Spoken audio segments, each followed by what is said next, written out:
Muy buenas tardes. En primer lugar, disculpas por estos minutos de retraso que hemos tenido, producidos por el imprevisto tráfico de Madrid, que todos los que vivimos en Madrid sufrimos cada día. Y bueno, estamos ya felices de tener aquí a Sergio Ramírez con nosotros en la Biblioteca Nacional, en este ciclo que llevamos ya tiempo organizando, la Biblioteca D, para que dialogue con Juan Cruz sobre su biblioteca, sobre sus lecturas, sobre cómo esa formación que él ha tenido a lo largo de tantos años ha marcado su obra literaria. Sabemos que nos hablará de Rubén Darío, nos hablará de Cervantes, como tan maravillosamente expresó en el discurso cuando recogió el premio Cervantes en el Paraninfo de Alcalá, pero seguramente nos hablará también de algunos otros autores, de algunas obras que han conformado su pensamiento y que le han ayudado en este oficio de escritor que hace de manera tan magnífica. Tenemos que darle las gracias porque ya ha encontrado un hueco en esta apretadísima agenda que tiene durante estos días. Estoy segura que estará cansadísimo porque desde que llegó a España no ha parado, se le requiere en muchos sitios. Así que muchísimas gracias, Sergio, por encontrar un espacio de tu tiempo para estar en esta Biblioteca Nacional. Y gracias también a Juan Cruz, querido amigo de esta casa. Yo creo que no había en España mejor persona para dialogar, para establecer este diálogo de grandes entre Sergio Ramírez y Juan Cruz. Sin más, ni un minuto más del tiempo que es realmente interesante, que es el que ellos esta tarde nos van a dedicar. Muchísimas gracias a todos por acompañarnos y especialmente a Juan. Muchas gracias, Juan, y muchísimas gracias, Sergio Ramírez. Muchas gracias. Muchas gracias, Ana. Y sí había otros, dos por lo menos, están aquí, Pilar Reyes y José Carreño, sus editores. Pilar es la directora de Alfaguara y José es el presidente del Fondo de Cultura Económica. Él es el que ha publicado este excelente libro del que hablaremos seguramente. Y Pilar es la feliz editora, por ejemplo, de este libro, que es uno de los libros más hermosos de cuentos que se puedan leer para entender qué hay en el alma de Sergio Ramírez. Porque en el cuerpo de Sergio Ramírez ustedes ven un personaje grande, incluso grandioso, que por cierto al lado de Cortázar no era tan grande, ¿eh? Todo es relativo en la vida. Todo es relativo, como decía Einstein. Una vez, este es un chiste de Carlos Fuentes, no es mío. Fernando Lamas se encontró con Einstein en una celebración en Hollywood y le dijo Einstein a Lamas: y usted aquí debe ser feliz, todas estas mujeres guapas, etcétera, etcétera. Y Lamas le dijo: señor, todo es relativo. Bueno, yo estoy muy feliz. Yo siempre que estoy con Sergio y con Tulita y con Nélida y con la gente que ama los libros, no solo la que los escribe, sino la que los lee, me siento como en mi casa. Ahora me siento además con un doble tuyo, que ese cuento todavía no lo has escrito. ¿Está aquí? Ah, sí. ¿Cómo nació ese cuadro? Bueno, en primer lugar quiero darle mis excusas por llegar tarde. Yo suelo ser puntual, de manera que me apena muchísimo el retraso. Este cuadro, pues la Biblioteca Nacional me anunció que existe una galería de premios Cervantes y que había que tener un retrato mío, y lo encargamos a un pintor nicaragüense, la biblioteca estuvo de acuerdo. El maestro Martínez, que es a la vez maestro de pintura de Tulita. Y como se habrán dado cuenta, pues a mí me parece que es un excelente retrato. Yo estoy sentado en una silla conventual que tiene su historia, porque esas eran sillas de varias sillas que Tulita no sé cómo obtuvo, que eran de monjas del Colegio La Asunción de León, donde ella estudió. Y son unas sillas muy incómodas de sentarse, seguramente porque las monjas no se durmieran en el oficio, ¿no? Son durísimas. Y atrás discutimos con el maestro Martínez que yo quería tener detrás el volcán Santiago, que es el volcán que custodia mi infancia, porque si yo miro a la casa donde viví mi infancia, detrás está el volcán y parece que estuviera en el patio, ¿no? Pero decidimos mejor, o decidió él, de que era mejor la iglesia parroquial del pueblo donde yo nací, que es la que está detrás, la iglesia de San Juan Bautista. Y esa es la historia del ¿Y te reconoces? cuadro. Pues sí, claro, ese soy yo, ¿no? El otro día se me ocurrió decir que eras tú escuchando una pregunta. Sí, es probable. Lo que no sé, me molesta un poco verme a mí, ¿no? Seguro, no me voy a estar viendo siempre, sé que eso va a estar colgado ahí, pero... Bueno, eso espero que no lo comparta Tulita. Tú eres un hombre de tu tierra, enraizado en tu tierra. Todos tus libros tienen que ver con tu tierra. Tu tierra es la que anima tu literatura, la que te anima a escribir. En tu tierra también se fabricaron o se expusieron o pusieron a tu disposición los libros que han forjado tu carácter de escritor y de ciudadano. ¿Cómo empezó en el periodo en que uno empieza a leer tu relación con la escritura? Bueno, mi relación con la escritura fue del principio... Con la lectura, perdón, ¿eh? Con la lectura. Con la lectura. Vamos a ver, yo lo que comencé leyendo fueron cómics, tebeos. No me da pena decirlo porque es la verdad, ¿no? Yo me eduqué en la lectura leyendo tebeos. Era un intensísimo lector de historietas cómicas. Y el personaje que más me fascinaba era el Capitán Marvel, que era parecido a Superman, pero era distinto. Y el Capitán Marvel venía de Argentina, no de los Estados Unidos. O no sé cuál es ese misterio, pero el Capitán Marvel era como Superman, pero sus actuaciones eran en Argentina.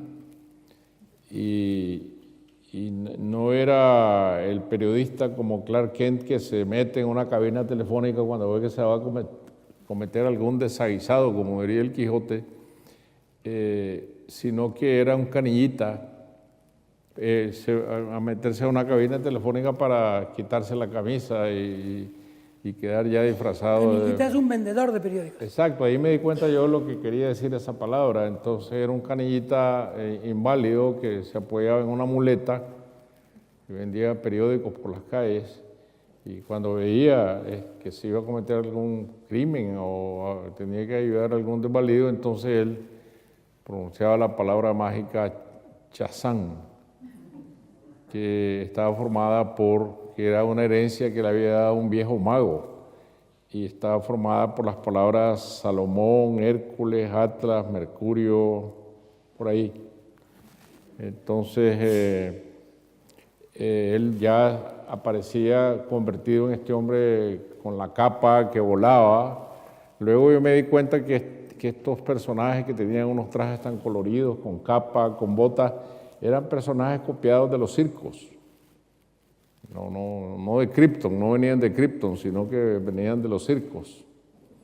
Y bueno, leía el fantasma que vivía en el fondo de la selva, en la cueva de la calavera, que también tenía una doble identidad.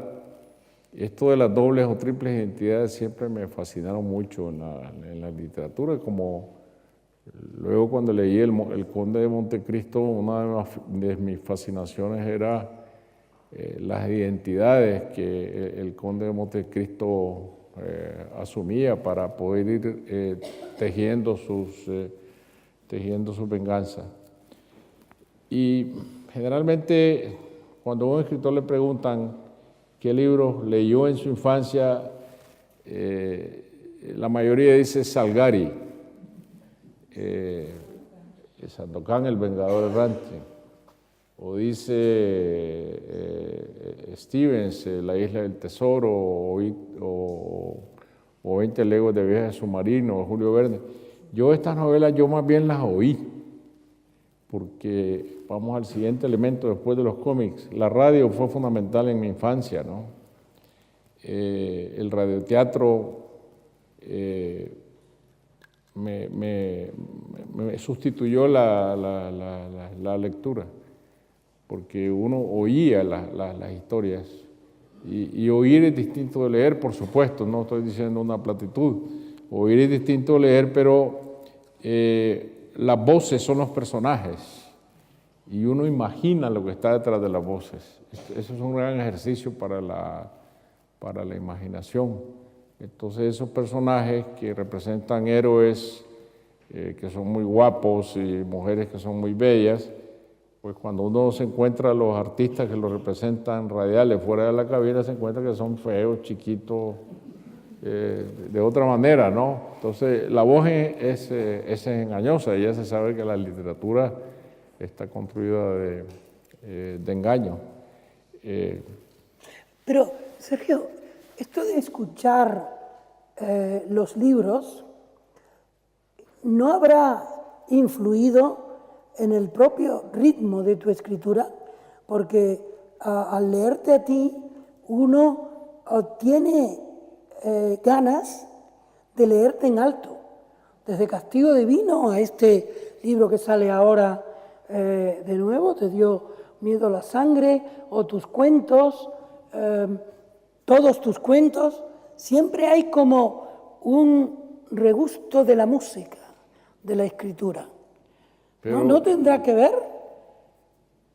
Sí tiene que ver, pero yo creo que la música tiene que ver mucho con la oralidad. Depende del idioma que uno aprende. Yo en el discurso del Cervantes mencionaba que uno viene de las voces, de lo que escucha, de la oralidad. Y yo crecí en un microcosmos narrativo que era el de la meseta se llama de los pueblos blancos, que Mazatepe es uno de ellos, meseta cafetalera. Y ahí se habían quedado represadas en el tiempo palabras del siglo de oro, que los campesinos las pronunciaban con un deje que debe haber sido el del siglo de oro, como habla el campesino nicaragüense, con un deje muy acentuado, ¿no?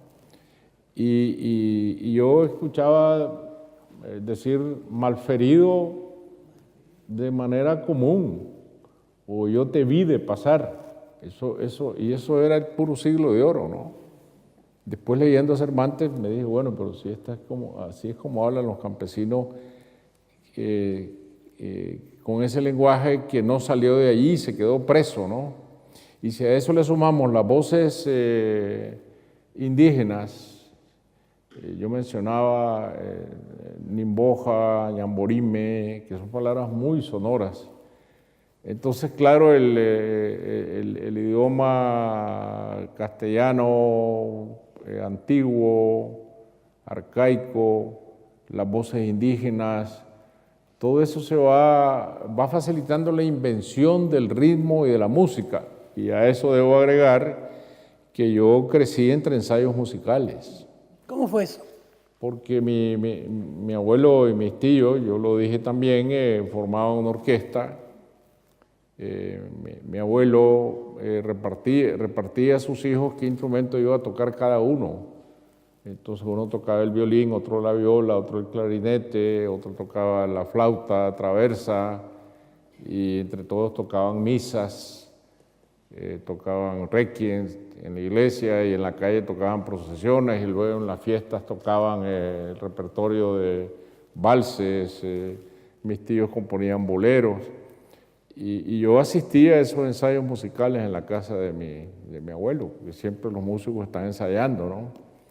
Entonces, esa relación tuya con la música y con la música de tus libros la ponen de manifiesto dos escritores que por casualidades de la vida están ligados al primer premio Alfaguara en su nueva etapa que ganaste tú con Eliseo Alberto por Margarita, esta linda la mar. Y Margarita es un libro, por así decirlo, estrictamente musical. Se puede leer haciendo música con sus palabras. Y tanto Tomás Eloy Martínez como el propio Eliseo Alberto hablan de la poesía de tu escritura, que incluso abunda en libros que en principio tendrían que ser libros más duros, más difíciles, como Adiós muchachos, que es una autobiografía de una herida. Bueno, yo creo que el idioma la lengua castellana tiene unas posibilidades infinitas musicales. Lo importante es encontrar la clave musical. Cuando yo era niño, y a pesar de que mi padre rehusaba mucho, rechazaba la idea de que yo fuera a ser músico, eso le parecía como quedarse en la pobreza, porque los músicos, mis tíos eran muy pobres, y mi abuelo también, ¿no? Una vez se le ocurrió que mi hermana mayor y yo deberíamos estudiar solfeo. Y entonces mi tío Alberto Ramírez, que era violinista, nos enseñaba solfeo. Pero eso es la cosa más terrible del mundo, ¿no? Porque era una clase a las 2 de la tarde, con ese sueño o sopor que uno tiene después del almuerzo, y entonces, eso que es aburrido, el solfeo es aburridísimo. Como el tango. Pero no, el tango no lo podemos comparar, ¿no? Y entonces, ¿Quién sabe por qué se lo digo? Sí, pero yo creo que mi pobre tío se aburrió de que nosotros eso del do, re, mi, fa, a mí no ni para atrás ni para adelante. Entonces fue donde mi padre le dijo, mira, estos niños son sordos. Y nos declaró sordos. Es decir, yo creo que él tenía razón a medias, porque si me toca entonar una canción, yo canto en un solo tono. Soy nulo en la entonación, por lo tanto no tengo oído reproductor, pero sí tengo oído de oír. Tengo muy buen oído de oír, porque si una orquesta está tocando, yo distingo instrumento por instrumento. Si yo oigo el quinteto de Beethoven o el triple concierto de Beethoven, yo puedo identificar qué instrumento es el que está tocando, o un quinteto de Schubert, o aún en una orquesta sinfónica. Y yo creo que quien no tiene ese oído de oír no puede ser escritor. Sí, porque la prosa tiene una melodía y tiene un ritmo, y que se construye la melodía y el ritmo se construye con el uso y la combinación adecuada de las palabras, porque los recursos que te da la lengua son infinitos en la medida en que se sepas usar las palabras. Y a veces cuando me cuesta mucho a mí cerrar un párrafo, puede ser que yo me pase 2 horas trabajando en un mismo párrafo y yo lo que hago en la pantalla es ampliar ese párrafo y ver cuántos qué hay, porque el qué es horrible, ¿no? En un párrafo, y entonces ir sustituyendo los qué, y eso va ayudando a darme el sentido musical que tiene el párrafo. Entonces cuando yo creo que yo ya lo conseguí, yo lo leo en voz alta. Leo en voz alta a ver cómo suena, a ver si a mi oído suena bien. Y entonces yo creo que la mejor manera de terminar corrigiendo es leyendo en voz alta. Y como lector, ¿cuándo empezaste ya de adolescente o joven a educar tu oído de lector? ¿Con qué autores de la historia de la literatura, conocidos o no, empezaste tú a tener una relación de oidor de libros? Con Chejo. Como yo lo que quería era ser cuentista, entonces yo leía cuentos, nada más cuentos. Para mí la novela era completamente ajena, era otro género que nada tenía que ver, ni intentaba ser novelista, yo lo que quería era ser cuentista. Entonces leía, en contrapunto, leía Chekhov y a Henry, porque, vamos a ver, los cuentos de Chekhov no tienen finales dramáticos, sorpresivos. Chekhov comienza a contar desde la primera línea con una gran melancolía, digo yo. Las historias de esos personajes pequeños, los personajes menores, y el cuento es cada línea, ¿no? Y termina contando una cosa que a lo mejor a alguien le parece que no tiene fin. La estampa, ¿no?, que pone frente a tus ojos. Mientras que en el caso de O. Henry sí, el cuento está planteado como un teorema matemático. Y como dicen los matemáticos, tiene una salida elegante.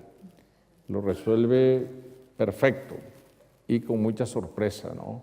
Entonces eran mis dos modelos, a pesar de que leía otros cuentistas estupendos como Ambrose Bierce, que también sabía organizar el cuento de manera muy sorpresiva. Yo creo que uno de los primeros cuentos que yo escribí, que se llama El Centerfielder, que es un cuento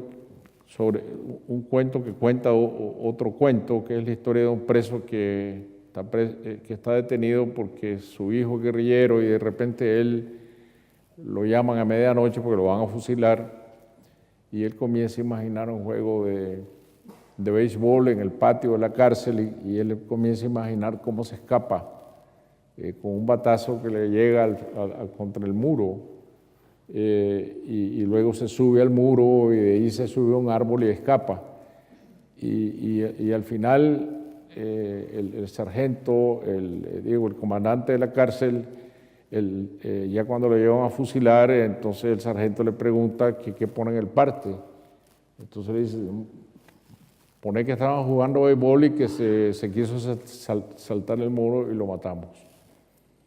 Es decir, lo que estaba en su sueño lo repite la realidad. Y realmente este cuento yo nunca lo pude haber escrito sin haber leído el Puente sobre el río del Búho de Ambrose Bierce, porque es la historia del hombre que en la guerra civil lo van a ahorcar.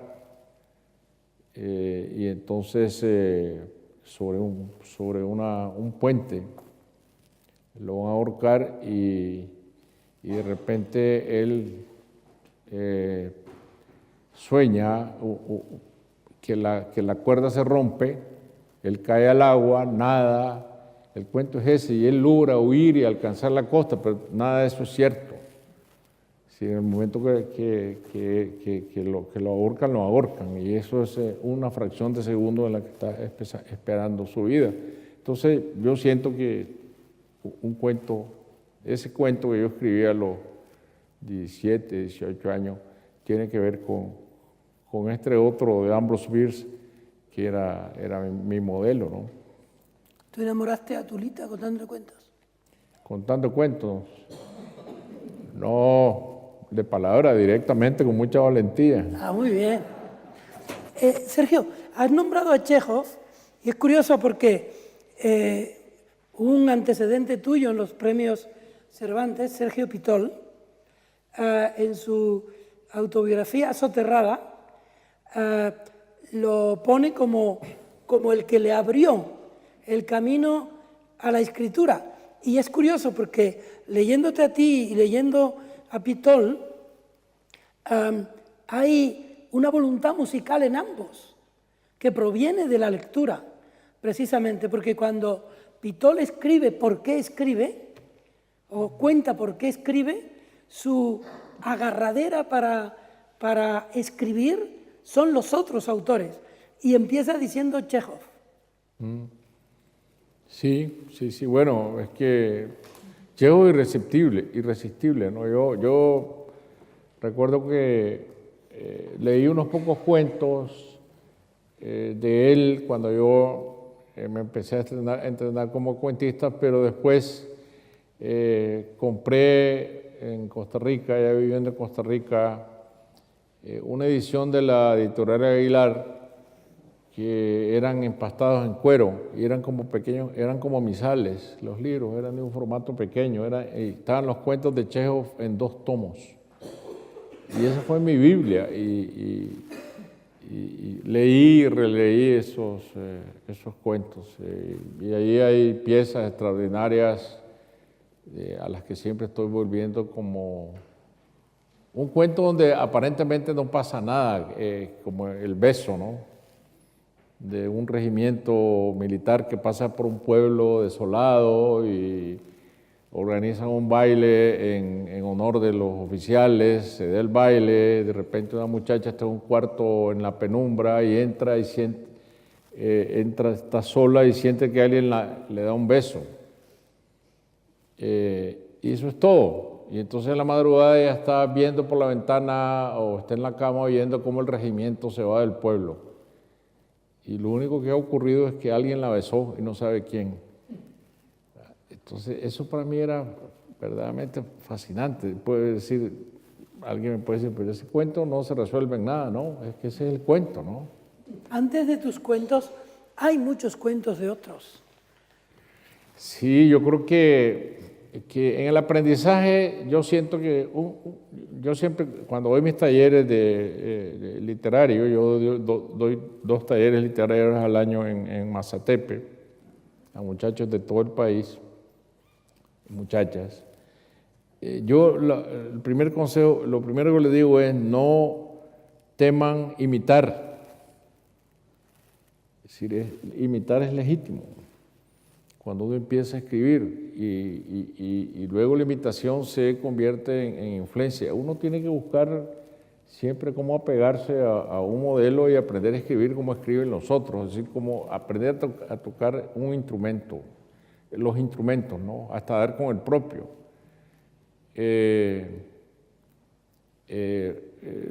Rubén Darío, cuando tenía 13, 14 años, imitaba a todo el mundo.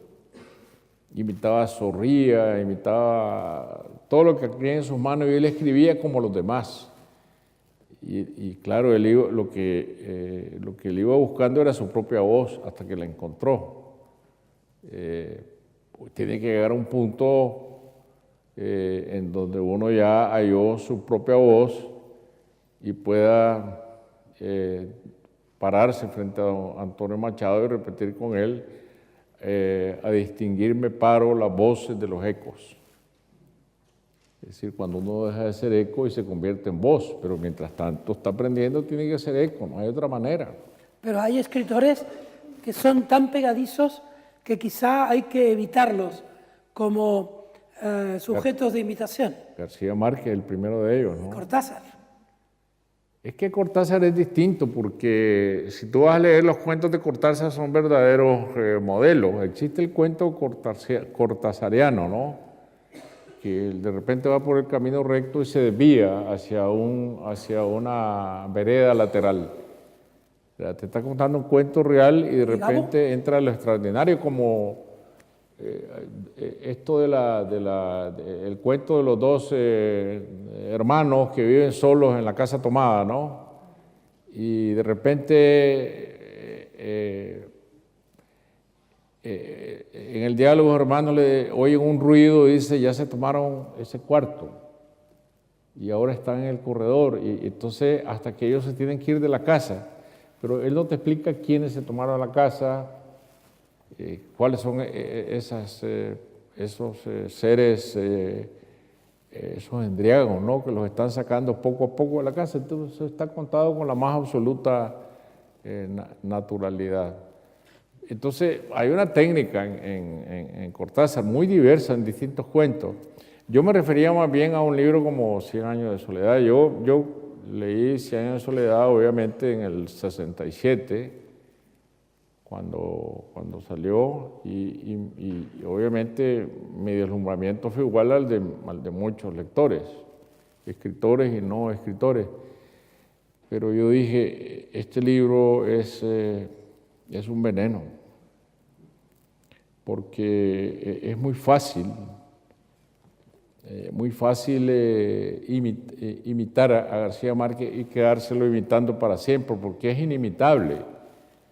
Es decir, nadie puede ser influenciado por 100 años de soledad sino convertirse en un imitador.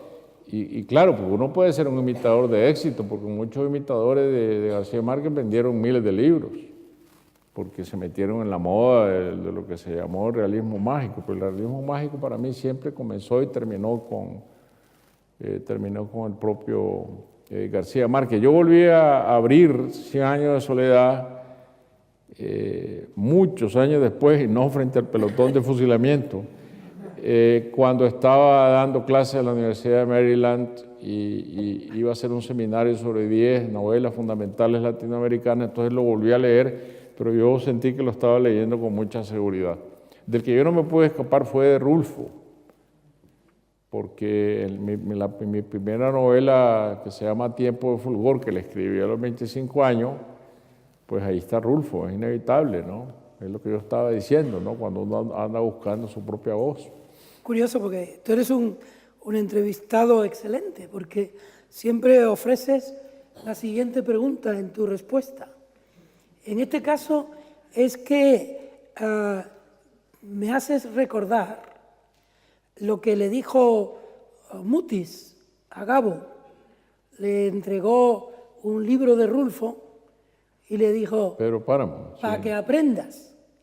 A lo mejor él, Mutis, opinaba como tú, que le faltaba a García Márquez, o que tenía García Márquez exceso de su propia música, y tenía que retomar del Rulfo de Pedro Páramo esa cosa esteparia, solitaria, casi austera del lenguaje, ¿no? y la capacidad que tiene Rulfo de sintetizar las emociones y transmitirte en unas pocas palabras un sentido muy profundo de qué es lo que va construyendo la atmósfera de la novela. Cuando le preguntan a Fulgor Sedano, que es el mandador, digamos, el mayordomo de la hacienda de Pedro Páramo, ¿quién es Pedro Páramo? Y él contesta, un rencor viviente. Ya está todo. ¿Para qué vas a agregar otra palabra, no? Es decir, esa capacidad absoluta de usar el lenguaje en su propia esencia, o el final cuando se narra la muerte de Pedro Páramo, y Rulfo dice simplemente, y se derrumbó como un montón de piedras. No hay nada más que decir. Entonces, como se ha construido muchas leyendas alrededor de Pedro Páramo, que era una novela muy abundante y que entonces en la editorial la corrigieron y le quitaron 2/3 partes, eso es una mentira. Que se demostró porque cuando Gonzalo Celorio fue director del fondo, el presidente del Fondo de Cultura Económica, el puesto que ahora ocupa Pepe Carreño, encontraron el original de que había presentado Rulfo de Pedro Páramo, y el editor de Pedro Páramo fue Alicho Macero, y lo único que hicieron fue quitarle unas 5 líneas que Rulfo había puesto después de decir, y se derrumbó como un montón de piedras, porque Alicho Macero tuvo la sabiduría de decir, no, esta novela termina aquí, estas 5 líneas ya no. Eso es lo que hace un gran editor, ¿no? Pero la novela tenía ese mismo tamaño, era una novela muy breve. A Rulfo le escuché yo decir en Gran Canaria una vez que él escribía tachando, que él escribía quitando palabras. También lo decía Monterroso. Pero hablando de García Márquez, que además fue amigo tuyo, buen amigo tuyo,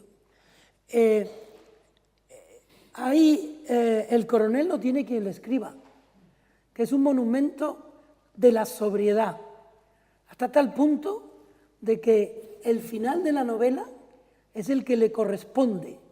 Es decir, no hay un adjetivo en ese libro, todo es sustantivo y es extraño en Gabo. Él era un maestro de los adjetivos, ¿no? Porque sabía colocar con precisión los adjetivos, que también es algo muy difícil en la escritura.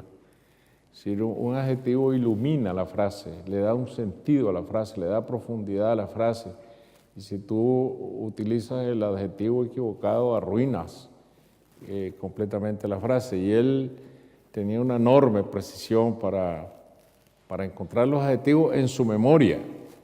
Y yo aprendí de él que hallar los adjetivos o los sinónimos o los adjetivos, porque los sinónimos también es otra cosa muy difícil, ¿no?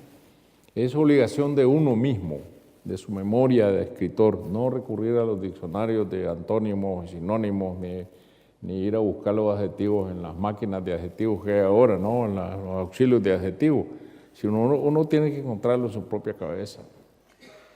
¿Qué te ha dado la memoria a ti como material de escritura? ¿Qué significa la memoria para ti? Tú has escrito libros de memoria y has escrito libros con memoria. Bueno, yo creo que lo primero que uno tiene que aceptar humildemente es que la memoria es parte de imaginación, ¿no? Es decir, eso de decir que yo tengo una buena memoria y me acuerdo de todo lo que pasó en mi infancia, eso viene a ser una ilusión, ¿no? Cuando uno se da cuenta, lo que recuerda, la infancia ya no la recuerda uno de manera cinética, sino de foto. La infancia es una colección de fotos fijas, no es cinética. Cinética es los recuerdos de la juventud. Uno puede recordar historias completas de algo que le pasó en la temprana juventud. En la juventud, mis años universitarios yo los recuerdo cinéticamente. La infancia es de fotografías. Y cuando uno olvida, inventa. Es decir, la infancia es la mitad de esa invención. Como dice Presley en su novela de Go Between, el pasado es un lugar donde hacen las cosas de manera diferente. Y eso es así, ¿no? En el pasado las cosas ocurren de manera diferente, no como fueron, sino como uno piensa que pudieron haber sido. Y en tus libros, ¿cómo se evidencia la consecuencia de tu memoria, de tu experiencia, de la realidad? ¿Por qué no? La palabra no es por qué, la pregunta no es por qué. Masatepe está siempre latente, algo ocurre siempre en Masatepe, aunque esté ocurriendo en otro lugar. Hay como un niño o un adolescente que le está contando cosas a Sergio. Sí, es esta memoria incompleta y rellena de imaginación que tiene la infancia, ¿no? Pero quizá yo tengo una fijación con la infancia, pero tengo otra fijación con León, una con Masatepe y otra con León, porque realmente mi verdadero escenario no es Masatepe, sino León, porque Yo solo viví 5 años de mi vida en León, pero fueron los más intensos de mi vida porque me ocurrieron muchísimas cosas, ¿no?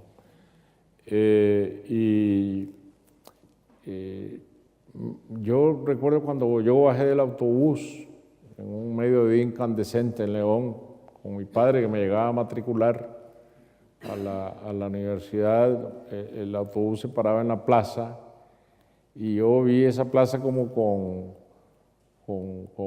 un lente circular, ¿no?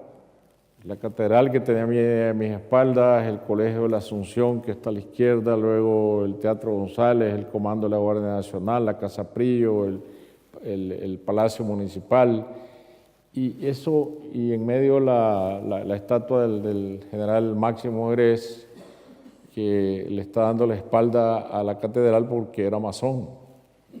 Entonces decidieron ponerlo de espaldas, ¿no? Y ese es el escenario de Castigo Divino, es el escenario de Margarita está linda la mar, es el escenario de Sombras nada más. Y yo recuerdo cuando yo estaba escribiendo Castigo Divino, Margarita está linda la mar, lo que pegaba en un tablero era un mapa aéreo de la ciudad de León. Y yo iba marcando los lugares donde iban ocurriendo las cosas, pero todo termina alrededor de esa plaza, donde yo me bajé a los 16 años con mi padre. Tú pones muy de manifiesto, no solo en tus artículos, sino en tus declaraciones y tus encuentros con escritores, jóvenes o mayores, la constancia, el trabajo, el orden de los días, para que los días te obedezcan y para que la literatura surja. El método, también lo tenía García Márquez y a su modo lo tenía Onetti.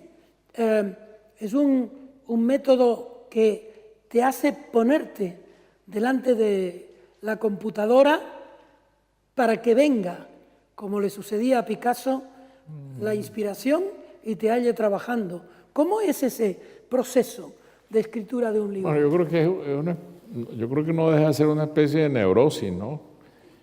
Cuando uno se sienta, es lo que se sienta en el sillón y va enciendo la computadora y voy a comenzar a escribir.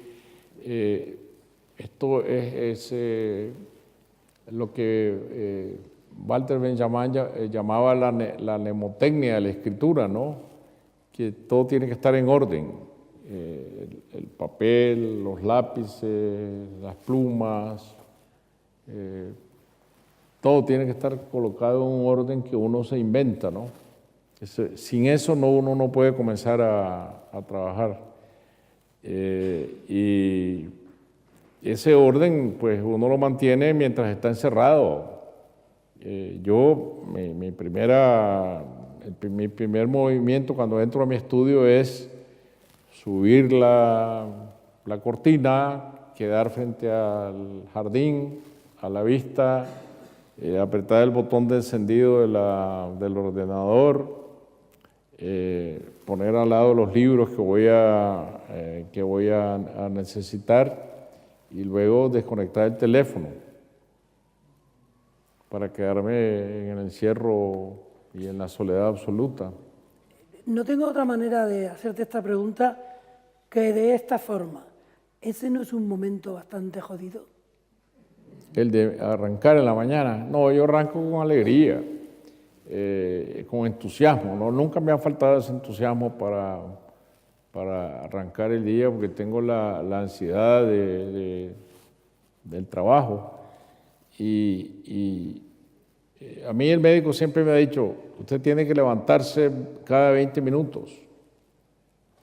¿Y te olvidas? En absoluto. Yo me acuerdo que el tiempo pasado cuando suena el teléfono y Tulita o llegan a golpearme la puerta de que ya está el almuerzo. A esa hora como que me despierto de un sueño. 20 minutos. Como que me despierto de un sueño y entonces el médico me dice que no, que hay que caminar, que yo me levante, que vaya a buscar el agua, que me voy a tomar hasta el refrigerador, hasta la otra casa, que dé una vuelta por el jardín y me vuelva a sentar. Eso es imposible. Porque a lo mejor el que está sentado es otro. Sí, yo creo que es muy probable. Sí, No el que va al médico. sí, eso yo estoy absolutamente seguro, ¿no? Porque hay una transmutación, ¿no? Una transmutación con la escritura. El que no aprende a vivir dentro de sus libros, me parece que tampoco puede ser escritor, meterse dentro de esa atmósfera, vivir con sus personajes.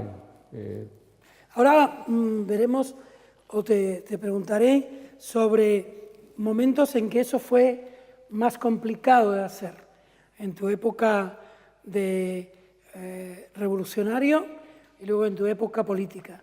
Pero antes, déjame que le dediquemos un momento a algo a lo que tú le dedicaste bastante espacio en tu discurso de Alcalá de Henares, recibiendo el premio Cervantes, que es cuando te refieres a los protagonistas del boom. ¿Qué significó esa generación para ti, incluyendo en ella gente como Tomás Eloy Martínez y, si quieres, incluso Lichi? Bueno, lo que pasa es que Lichi ya es... No, ese era un nieto. Era más joven que yo, ¿no? Ese era un nieto del boom. Tú eres un hermano menor del boom. Tomás tenía más o menos mi misma edad, creo yo, no, ahorita no lo recuerdo. Pero esta generación mía no era dispersa, digamos, ¿no? Porque Alfredo Bryce Echenique es un poco mayor que yo. Luego estaba Manuel Puig, estaba Antonio Escármeta. Bryce Echenique. Sí, ya lo mencioné. Ah, perdón. Sí. Pero es que a los escritores del boom yo los tenía así cerca de la nariz, ¿no? La distancia era muy poca. Y además ellos aparecen en un momento de desolación, digamos, de la literatura latinoamericana que yo estaba buscando respuestas que ya las generaciones anteriores no me daban. Y aquí, bueno, yo exceptúo a Rulfo y exceptúo a Borges, pero lo que pasa es que yo a Borges empecé leyendo las poesías, no los cuentos. Y yo, autores como Carpentier o como Lezama Lima, los leí después, no son antecesores, ¿no? de mi lectura. Yo había leído a Rómulo Gallegos, había leído a Ricardo Guiraldes, todo lo que era la literatura de la primera mitad del siglo XX, ¿no? Pero no a todos. De manera que mi encuentro con las novedades, mi encuentro con los autores del boom. Y al mismo tiempo que yo leía a Borges, al mismo tiempo que leía a Faulkner, las novelas de Faulkner, leía a los autores del boom. No es que me dijeran, ve, estos son como Faulkner, sino que yo los estaba leyendo al mismo tiempo, ¿no?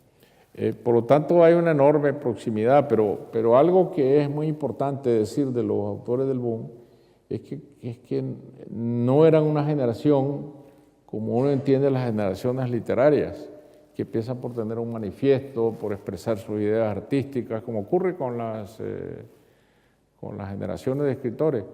Esto lo que tenían era una amistad, que se encontraron en Barcelona, porque Barcelona entonces era la capital literaria en español, pero no tenían una comunidad de intereses literarios. Y esto se revela sobre todo en el hecho de que cada uno escribía de manera muy diferente.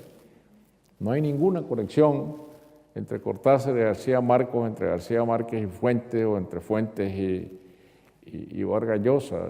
Cada primera novela de ellos es muy distinta, o cada primera novela de peso, ¿no?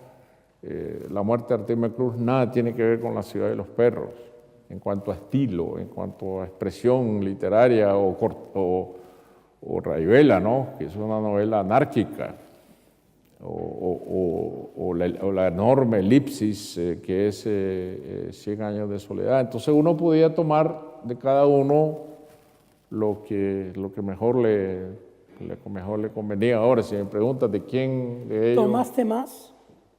quien aprendí la mecánica de escribir y técnica de escribir fue de Mario, porque él era, digamos, el más novedoso en cuanto a técnicas literarias. Esa pretensión de Vargas Llosa de juntar espacio y tiempo, línea tras línea, que era como un acertijo, que se convertían en una lectura policíaca, porque si ves La ciudad de los perros, una novela, viene siendo una novela policíaca, porque él va escondiendo la identidad de los personajes.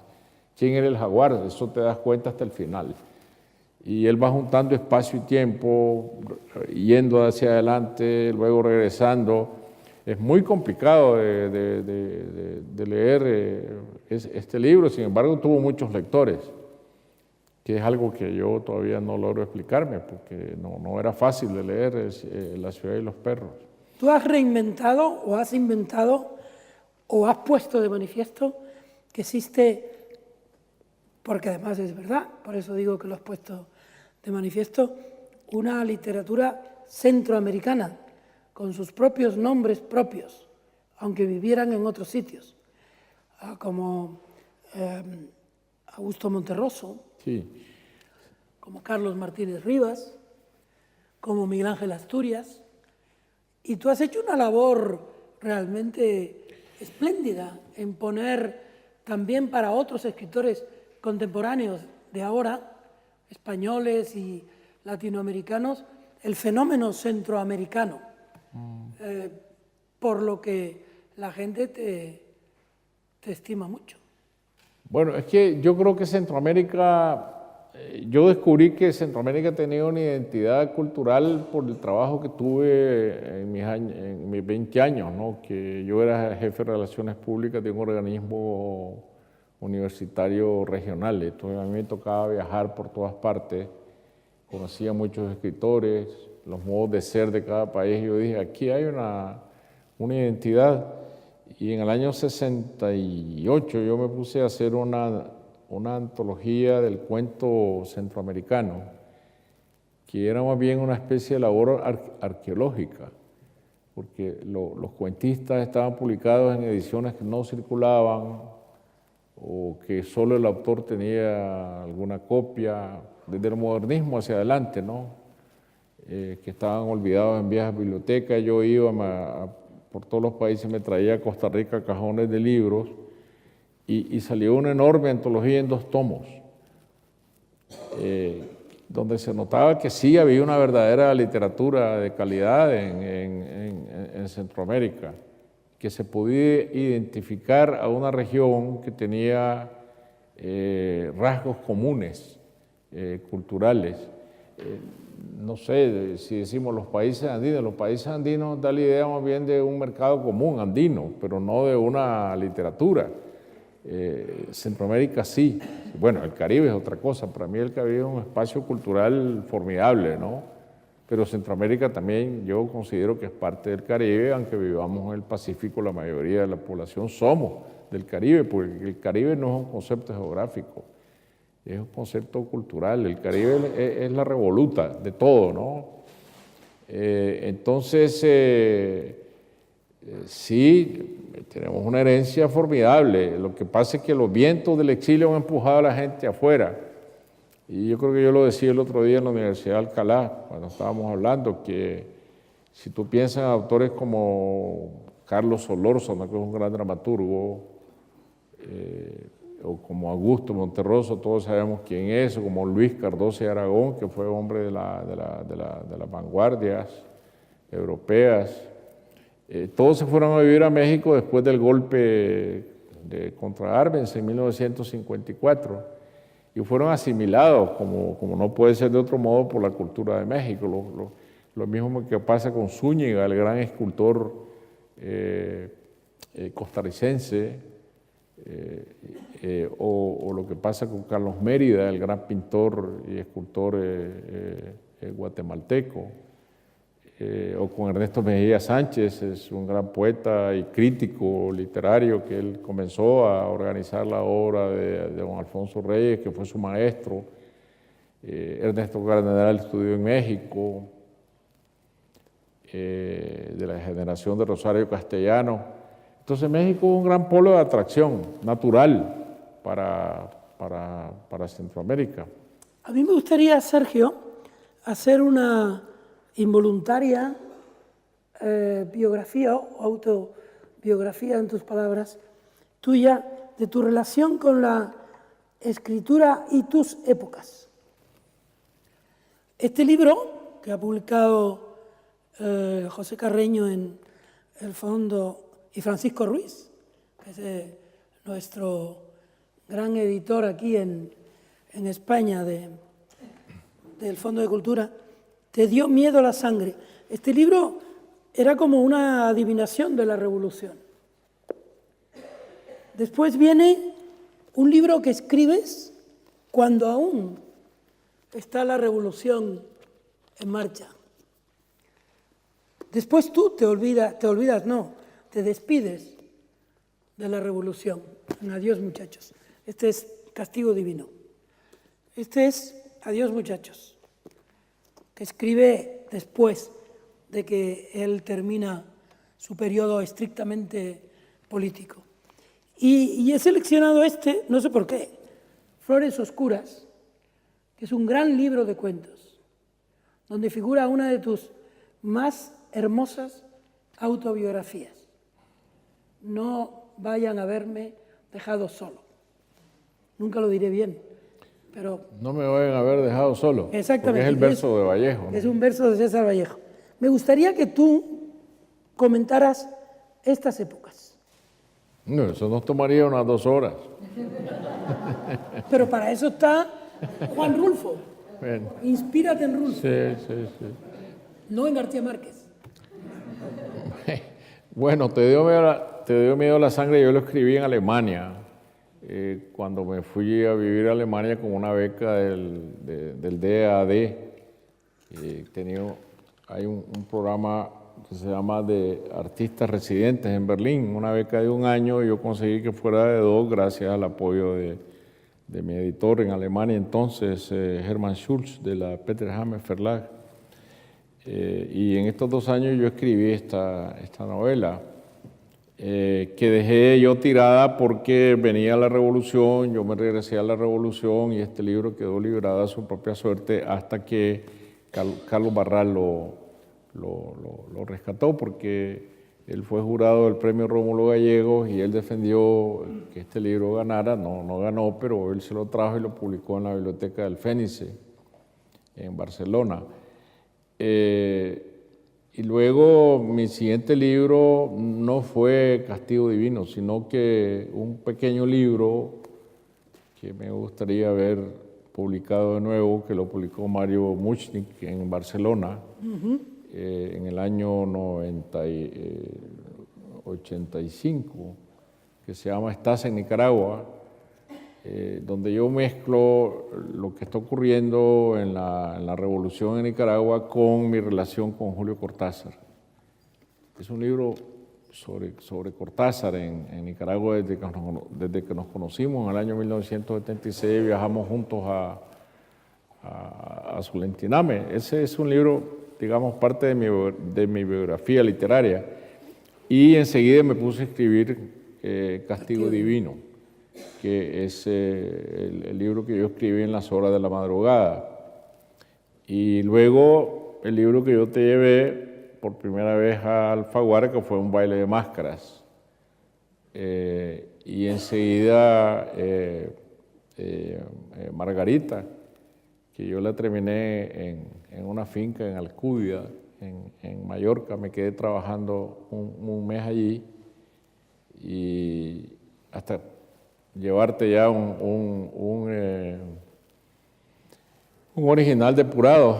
Entonces, no sé, me dijiste que por qué no metía esa novela al concurso de Alfaguara, que se iba a convocar por primera vez. Y entonces yo te dije que el problema es que si no ganaba el libro, bueno, al menos quede entre los finalistas, me dijiste. Y eso le vamos a poner un cintillo a los finalistas de que entonces eso va a ayudar a... No lo hice, ¿eh? No lo hice con ninguno. No. Porque Pilar Reyes no quería. No. Pero cuando yo llegué donde tu socio en México, que era Saltiel Alatriste, y le dije, bueno, la novela yo se la dejé a Juan, pero ya la dejé para el concurso, porque me dijo que si no ganaba entonces era finalista. No, me dice, aquí en las bases no hay finalistas. En las bases no solamente hay un ganador. Entonces yo dije, ya me enredé completamente con haberle dejado el libro a Juan, pero yo ya no lo podía sacar del concurso, pero ya viste que Sin gané. embargo, Carlos Fuentes. Pero ya lo viste sacó. que gané, sí. Exactamente. Y luego viene Adiós, muchachos. Enseguida, porque cuando yo me hablo con Juan y le hablo del próximo proyecto que tengo, que es una novela, me dice, no hagas eso, no escribas una novela, ahora tienes que escribir la memoria de la revolución. Y entonces a mí me gustó la idea porque al mismo tiempo la revista Granta me había pedido que yo escribiera un escrito, pues que escribiera un escrito, ya estoy hablando mal por el cansancio, ¿no? Me pidió un escrito sobre mi experiencia en la revolución. Y yo entregué a Granta en Inglaterra este escrito y se publicó en el mismo número donde se publicó un capítulo de lo que sería El pez en el agua de Mario Vargas Llosa, que acababa de perder las elecciones Perú. en Perú. Y yo había perdido en Nicaragua también las elecciones. Entonces, las elecciones de 1996. Pero claro, Vargas Llosa sacó muchísimos votos, yo solo saqué 7,000. Entonces, porque fue, bueno, eso es otra historia, ¿no? Pero entonces, de ahí nació, entonces, Adiós, muchachos.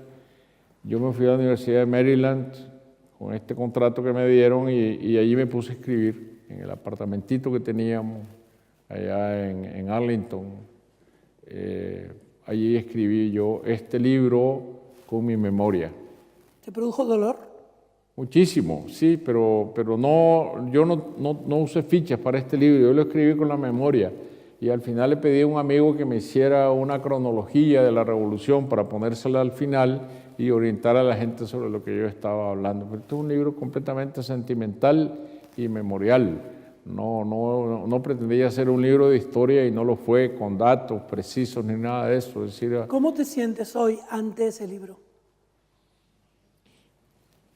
pues me sentiría muy disminuido si no lo hubiera escrito, porque yo tenía ese compromiso conmigo mismo de explicar por qué yo estuve en la revolución, no solo como un acto idealista, sino como un acto sentimental que me correspondía no solo a mí, sino a mis hijos, a mi mujer, cómo entramos todos, cómo nos comprometimos.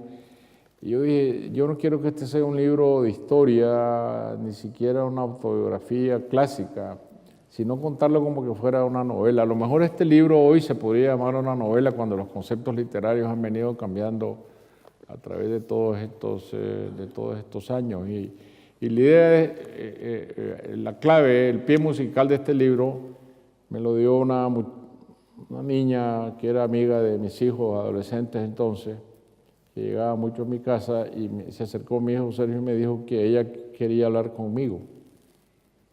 Y yo le dije, claro. Y entonces él me la llevó y me dijo, yo quisiera saber si es cierto que usted conoció a mi mamá. Sí, le digo, pues claro que sí. Y me podría hablar de mi mamá. Un día te voy a contar la historia de su madre, porque la madre de ella, que era muy linda y muy valiente, yo la conocí en Panamá la primera vez que nos vimos, y de allí ella salió hacia Nicaragua, entró por rutas clandestinas, fue asignada a León, Angelita era su seudónimo, y alguien denunció que el Estado Mayor Insurreccional en León estaba reunido en una casa, la Guardia de Somoza, la Fuerza de Seguridad rodearon la casa, mataron a todos los hombres, se llevaron a las mujeres a la cárcel, las violaron y después las asesinaron. y entre ellas estaba esta muchacha que había dejado a esta niña muy chiquita a cargo de sus padres. Entonces mi intención era contarle a ella no solo la historia de su madre, sino de muchos como su madre que se habían comprometido en la revolución. Y yo, como quería que esto tuviera la estructura de una novela, comienzo con la mención de esta plática y al final yo cuento cómo coincidimos en Washington porque sus abuelos están viviendo en Estados Unidos y nos reunimos en un eatery, eso donde van a comer los gringos el lunch. Eatery en Nicaragua tiene una buena traducción que es comidería. Entonces allí conversamos y ahí yo le conté que había escrito este libro y que entonces le estaba contando la historia de su madre. Sergio, tenemos 3 minutos para que tú cuentes un cuento, que es el que tiene el verso de César Vallejo como pie. No me vayan a haber dejado solo. Pero si lo leo toma más de 3 minutos. No, pero tú cuéntalo. Como si se lo estuvieras diciendo préstame a Tulita. para leer el epígrafe, ¿no? Espérate, lo busco. Lo busco. Página 125. Pero tienen que leer todo el libro, ¿eh? No solo el cuento ese. Ese es que es un cuento muy especial de Sergio. Y que además me lo firmó, ahora lo veo, para Juan, este cuento que le gusta tanto y que nos une, Tenerife. Fíjate. ¿Cuántas veces hemos estado en Tenerife, no? Pues 20. En el puerto de la Cruz. Que se parece mucho a Mazatepe, solo que Mazatepe no es puerto. Sí.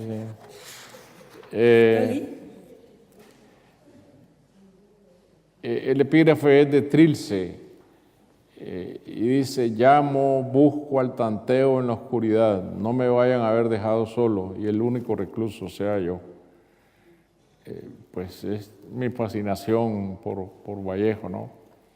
Pero este cuento nace y está dedicado a mi hermano Lisandro y a mi hermana Marcia, que cuando yo escribí este cuento junto conmigo, de nuestros 5 hermanos, éramos los 3 que estábamos vivos. Ahora mi hermano Lisandro ha muerto en México y yo le dediqué mi última novela, Ya nadie llora por mí. Entonces quedamos 2. En el álbum familiar hay una foto que siempre a mí me llamó mucho la atención y es una foto donde el sofá de mimbre de la sala de mi casa ha sido llevado a la puerta para tomar una foto de familia. Y ahí está mi padre, mi madre y los 5 hermanos. Y yo soy de los que está sentado en el sillón de mimbre y mi madre carga a mi hermana Marcia, que era la más chiquita. Entonces la idea del cuento es hacer una indagación sobre la fotografía, como si fuera una encuesta, ¿no? de policial, ¿no?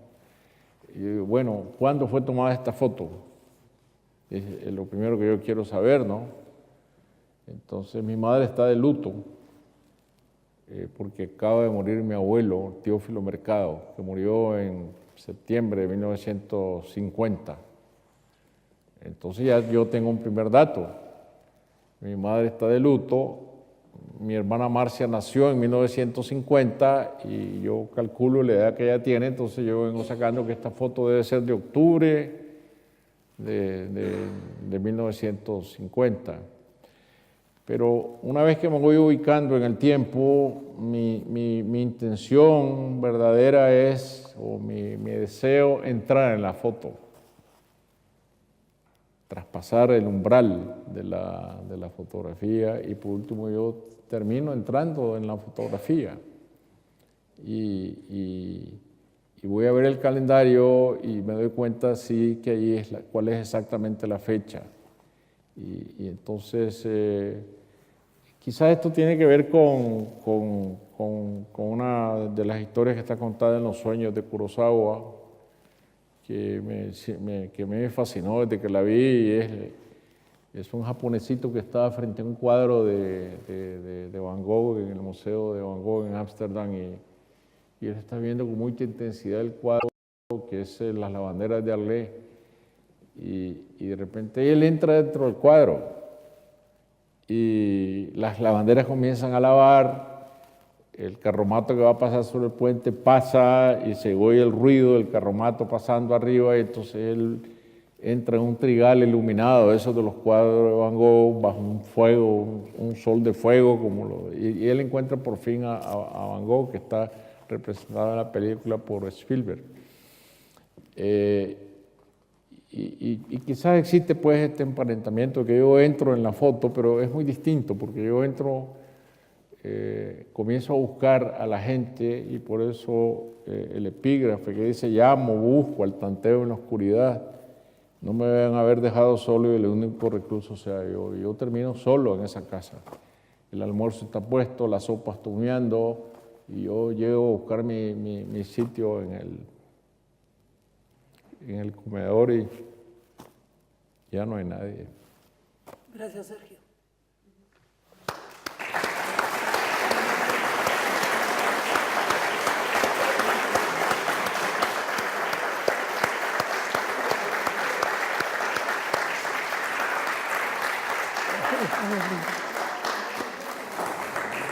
Muchas gracias a todos. Muchas gracias, Juan.